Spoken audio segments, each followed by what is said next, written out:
안녕하세요. 조창원입니다. 10월 25일자 괜찮은 뉴스에 실었죠? 정시 누적 100분위의 구조. 요거 좀 추가적인 설명 영상 만들었습니다.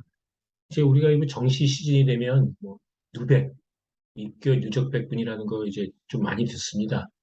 이거는 이제 결국 수험생들이 접수를 하고 결과가 나와야지 되는 사후적인 거죠. 그래서 뭐 2022년도에 고려대학교 반도체는 뭐 고대식 누백으로 했을 때 2%다. 70%는 1.25%다. 70%하고 최저의 차이가 크다는 얘기는 이제 추가 합격이 좀 많이 일어났다는 얘기예요. 연세대학교는 뭐 1.9%인데 최저는 뭐 2.5%다. 뭐 이런 식의 이제 누백 얘기를 듣습니다. 근데 이런 누백이 사실 구조적으로 사전적으로 알 수 있을까요? 알 수 있습니다. 그러니까 우리가 이제 근데 의대 누백을 할 때 뭐 관천대학교 같은 데가 굉장히 일정하죠. 0.267, 266, 277. 경희대학교는 이제 작년도에 좀 구멍이 났어요. 보통 한 0.2에서 0.34의 정도. 그다음에 순창원대학교 이제 다군에 있으니까 0.4% 정도. 누백이 나온다는데 누백이 0.4%라고 얘기하는 건 작년도에 미적 기하 응시생이 21만 명이 조금 안 됐거든요. 그리고 이제 과탐과 미적 기하를 같이 본 사람들이 이제 19만 9천 명. 근데 이제 순창대학교가 이제 한 800등 정도가 합격을 했다. 이런 뜻이에요. 이거를 좀 잠깐 볼까요? 그러니까 2022 기준으로 의대가 정시에서 모집하는 인원이 1202명, 의치한 약수를 다 더하면 2785명. 2021년도보다는 한 900명 정도 늘어났네. 그러면 합격이 쉬웠을까요? 뭐 의치학은 그렇게 쉽지 않은 이유가 점점 더 이쪽으로 가는 사람들이 많아서 그렇죠. 그래서 전국의 모든 수험생이 전부 다 의치학만 간다고 예상을 하죠. 만약 그렇게 하게 된다면 이제 2022년도에 위적 응시생이 20만 7,788명이었거든요. 2023은 현재 접수밖에 안 나왔는데 응시자 숫자가 대략 접수의 한 88% 정도 수준이니까 21만 1,588명 정도 될 거라고 보고 있습니다. 요거는 이제 내년도가 되면 이제 검증이 나오죠. 수능 성적 발표가 되고 나면요. 그래서 2,785명이 싸그리다 1등부터 꼴찌까지 다 간다.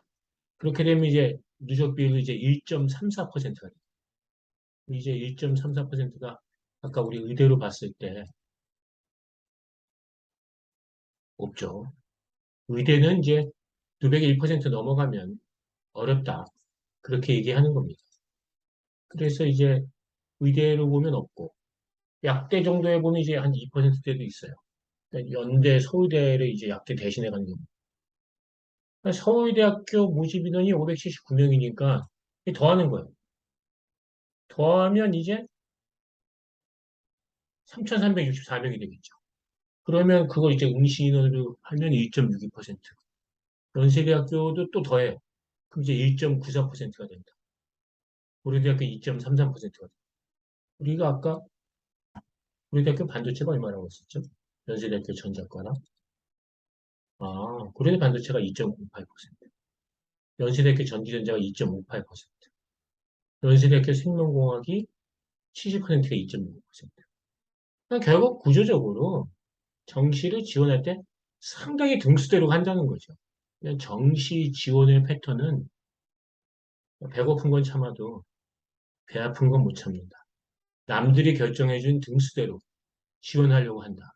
그동안 내가 3년간 어떻게 준비했든지 그것과 관계없이 좀 점수가 조금이라도 높은 데 가서 내가 점수를 좀 손해보지 않으려고 한다. 이런 마음이 굉장히 강하다. 이렇게 봐야 될 것 같습니다.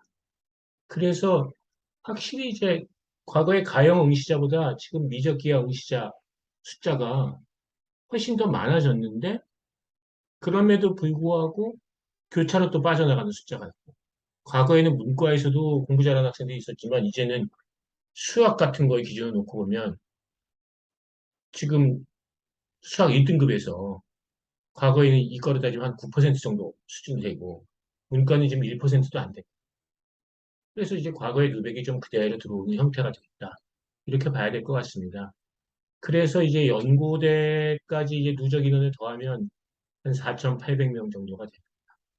그러니까 미적 기하응시자 숫자로 놓고 봤을 때 한 4,800등 정도 돼야지 연고대를 가는 것이다. 이렇게 보시면 될 것 같습니다. 그래서 이제 정상 누백이라고 하는 게 연세대학교가 뭐 한 2% 정도 수준, 고려대학교가 한 2.4% 정도 수준이니까 정상 누백보다 과도하게 낮은 거는 좀 올라갈 가능성이 있고 정상 누백보다 좀 높은 건 떨어질 가능성이 있고 이런 식으로 이제 모의 지원을 해 가면서 조정을 하면서 최종 입시 결과가 나온다. 이렇게 보시면 될 것 같습니다.